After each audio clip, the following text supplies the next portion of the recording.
Hello everyone, welcome to my another session, and today we are going to discuss about orthogonal frequency division multiple access.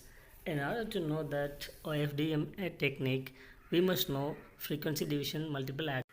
In my earlier videos, we seen what is frequency division multiple access.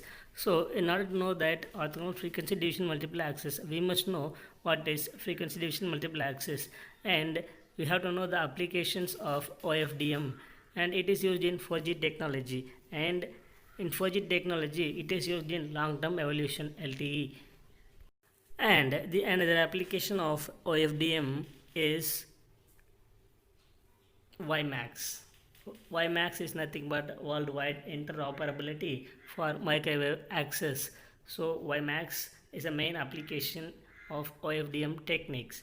And why we are going with Ofdm? Because the Ofdm has a huge bandwidth, nearly 10 megahertz.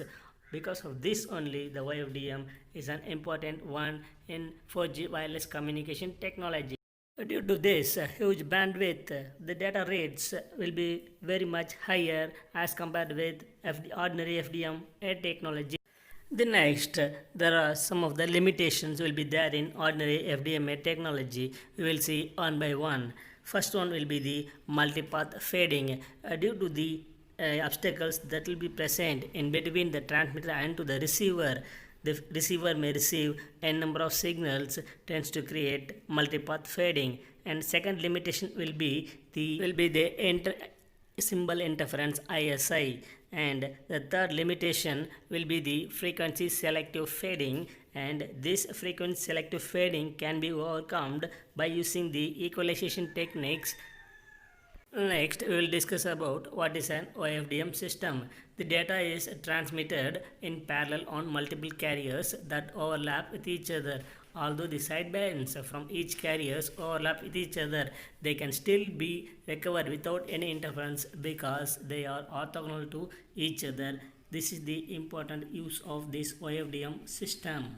Now we will see how the Ofdm works. In Ofdm, the subcarrier frequencies are chosen so that the subcarriers are orthogonal to each other, meaning that the crosstalk between the subchannels is eliminated by the intercarrier, and hence the intercarrier guard are not required, which is an important thing and we have to use in ordinary frequency division multiple access. Hence the guard is eliminated by using this Ofdm technique. By eliminating the guard bands in Ofdm technology, it greatly simplifies the design of both a transmitter and receiver as much as easy. Consider 6 channels transmitting a signal in FDM technologies, and the same is transmitted in Ofdm technologies, and how much of bandwidth is being saved by using Ofdm technology. That is the main aspect of Ofdm. This is the modulation and demodulation of Ofdm using FFTS, and in the transmitter it uses inverse fast Fourier transform, and then it uses a parallel to CL converter, and then the signal is getting transmitted. By the transmission of Ofdm, we are going to receive the transmitted Ofdm signal is then received, and in the receiver it uses fast Fourier transform at the receiver and then a serial to parallel converter at the receiving end in order to get our original transmitted signal. We will see with an example how the Ofdm signal is getting transmitted.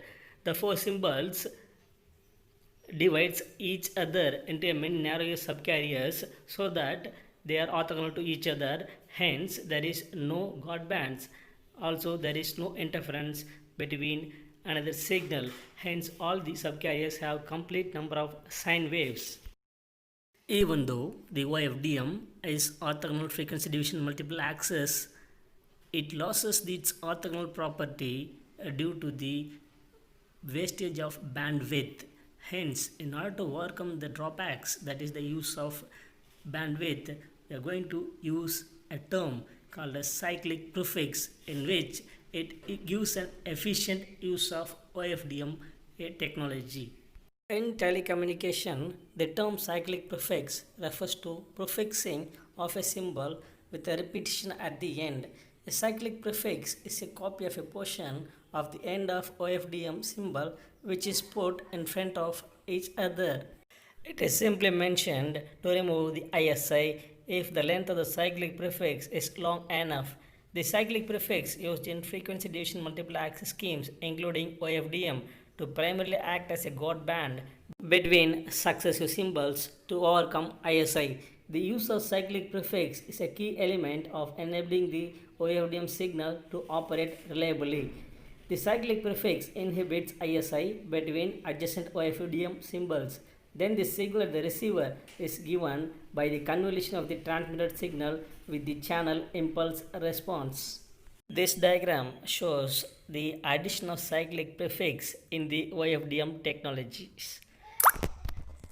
At the transmitter, the cyclic prefix is getting added and the signal is getting transmitted. After the transmission, the signal is received. While receiving, we have to remove the cyclic prefix. So it can be done by the stripping of cyclic prefix at the receiver. Hence, we will get our original transmitted signal without loss in that.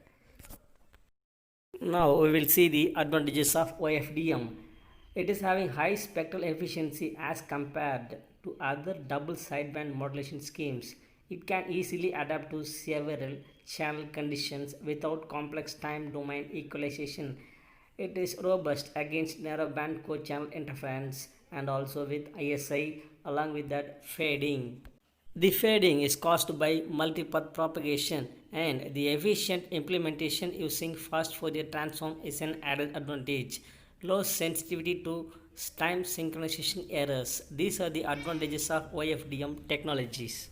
We will see the disadvantages of OFDM. It is sensitive to Doppler shift and frequency synchronization problems.